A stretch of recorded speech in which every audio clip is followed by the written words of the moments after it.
Hi, I'm Sean Paul Murphy, and I'm back with my final COVID chapter of one of my novels. I promised to read a chapter every week while we were under lockdown, and it looks like state of Maryland will be entering stage 3 this week, so this will be my last official COVID chapter.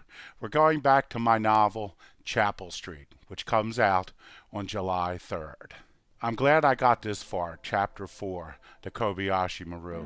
It's probably my favorite chapter in the book, or one of them, so I hope you enjoy it. Chapter 4, the Kobayashi Maru. A familiar voice awakened me by softly singing the old hymn, Rise and shine, give God the glory, glory. The song echoed from my earliest childhood.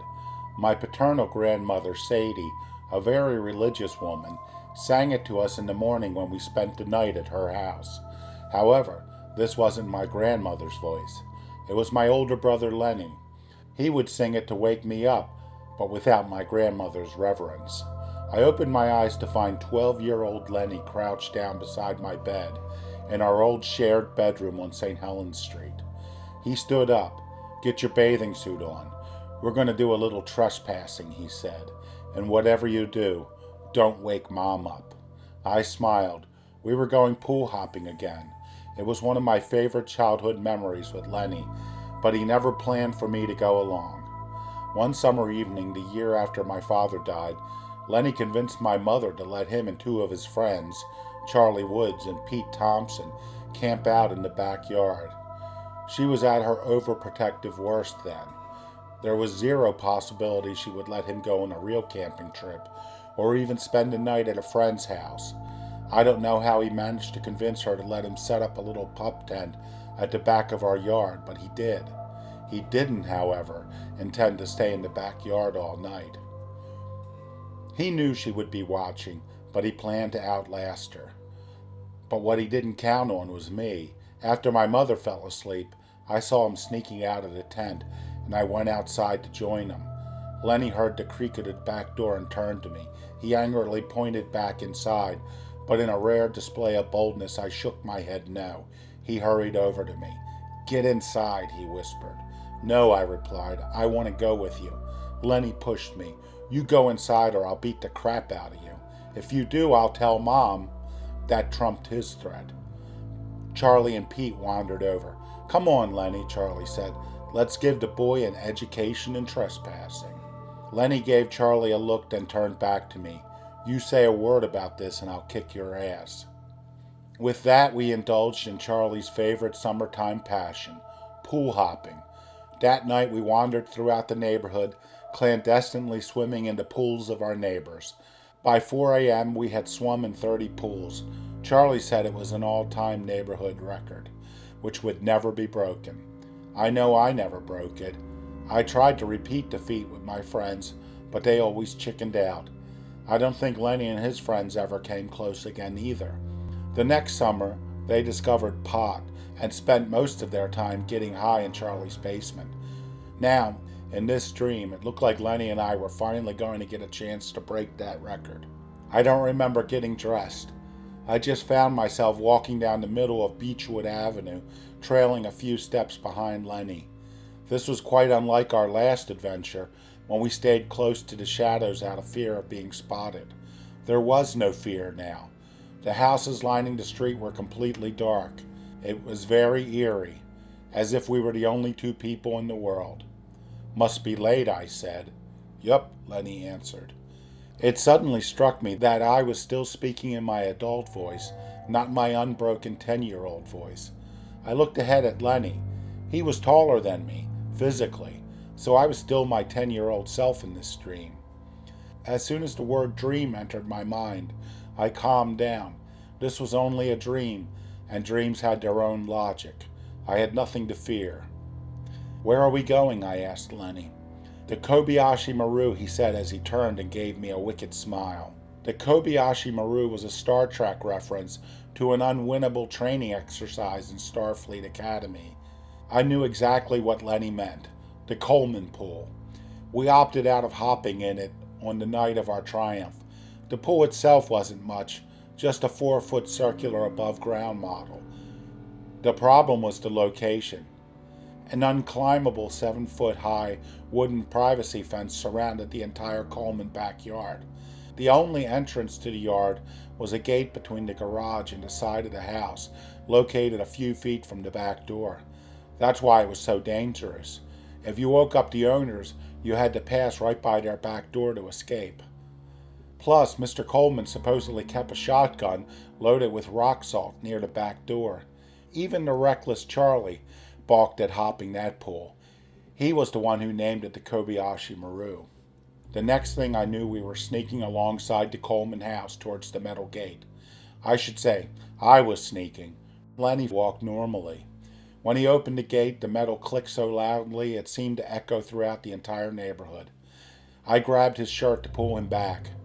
"Let's get out of here," I said. Lenny just turned to me. "Nah," he said softly. "This is the one thing I always regretted not doing." I released his shirt. He turned and walked into the yard. I stood motionlessly trying to figure out what was going on. Did his words reflect his childhood perspective or his adult one? Who was this Lenny? A soft splash interrupted my thoughts. I stepped into the yard and went back to the pool. I found Lenny floating on his back with his eyes closed and a big smile on his face. He opened his eyes and turned to me. "What are you waiting for?" "This is the Kobayashi Maru and we've beat it," Lenny said. Then he laughed sharply. "I bet Charlie's rolling over in his grave."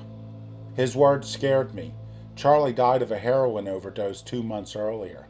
I went to his funeral. Everyone from the old neighborhood was there. I put up a very nice memorial for him on Resting Place that made his poor mother cry in gratitude. How did Lenny know Charlie was dead? He was long gone before it happened. But I quickly answered the question myself. This Lenny, this person before me, was just a figment of my imagination. He knew everything I knew. That thought reassured me. "You coming in or not?" he asked. "Why not? Nothing could hurt me. I was safe back in bed at home." I moved closer to the pool, but I hesitated. In the darkness, the pool didn't look very inviting. The water was black as tar, and I had a strange feeling that if I got in, it would never release me. "You're not afraid, are you?" Lenny asked. He stopped floating and straightened up in the pool, kneeling down enough to keep just his head above the water. "It's not bad in here, Ricky. Not bad at all," he said, his eyes becoming more serious. "I wish I would have taken the leap earlier. I would have saved myself a lot of misery." His words gave me a chill. I knew what leap he was talking about. "It's not what you think, Ricky. It's very peaceful here. You'll like it." Lenny paused, and then he added, "The world has no pity for screwed up people like us." "I'm not screwed up," I replied. Lenny laughed as he moved closer. "Please, you're the boy in the plastic bubble. You don't touch anyone, and you never let anyone touch you," he said. "I might have been a paranoid schizophrenic, but I embraced things. I followed my feelings. I made contact." "And what did it get you?" I answered defensively. "Peace," Lenny replied. "Come on, Rick. I don't want to argue with you, man. We're brothers. We're supposed to love each other." Lenny swam back a little and opened his arms. "Come on in and try it out just for a minute. You'll see what I mean, I promise." Lenny's eyes radiated sincerity. Despite my misgivings about the water, I decided to try it. After all, it was just a dream. I was safe. I stepped forward and hoisted myself up on the rim of the pool with both arms. I threw a leg over the top, but before I even felt the water, I heard a fire engine. The sound stopped me. The siren was echoing, as if it were reverberating off of tall buildings. It should not have sounded like that here, where the trees would have swallowed and muffled the sound. "Don't worry about that," Lenny said. I turned to him.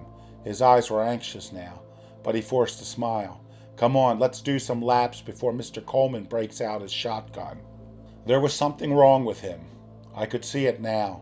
Brothers were supposed to love each other. But I wasn't so sure he was my brother. Who was he? What was he? The siren continued. I turned to it. When I did, I really opened my eyes. I could see a fire truck moving down Chapel Road 10 stories below me. I watched its progress for a moment before I realized I was standing on my balcony and that I was hanging halfway over the railing. I normally enjoyed the view from the balcony, but now it was terrifying. I froze. I had no idea how strong the railing was and whether it could hold my weight. I was afraid to move and equally afraid to stand still. Closing my eyes, I resolved to throw myself backwards in one motion. Like a frightened child, I even counted to 3 before I pushed myself back. My neck hit against the seat of one of my lawn chairs as I tumbled backwards onto the hard concrete balcony floor. My elbow and back ached as I reached back to rub my neck. My other hand went to my skinned elbow. I slowly stood up and looked over the balcony. The fire engine was gone. All that remained immediately below was a decorative fountain in front of the building. I doubt if the 5 inches of water in it would have done much to break my fall. I staggered back in my apartment to find my television and lights on, just as they were when I fell asleep in the afternoon. I looked at the clock. It read 3 a.m. exactly. That was almost the time of my death, I thought. My eyes went to my desk. As they did, the screensaver switched to one of the pictures of my brother Lenny I used on his resting place memorial. He had a lazy, happy smile in it. The photograph made it easy to see why he held on to so many friends. There's no way I'd get that many people at my funeral, even if everyone brought a date. "Lenny, are you here?" I asked, not believing the words as I said them. Of course he wasn't here. He was dead, and dead was dead, forever. The screensaver image suddenly switched again, and I found myself staring at Elizabeth Askah. Her smile was now a bemused taunt, as if to say she had done this thing. "This is crazy," I said, with the voice of rationality. I was tempted to go to the computer and move the mouse, but I was afraid Elizabetta wouldn't disappear.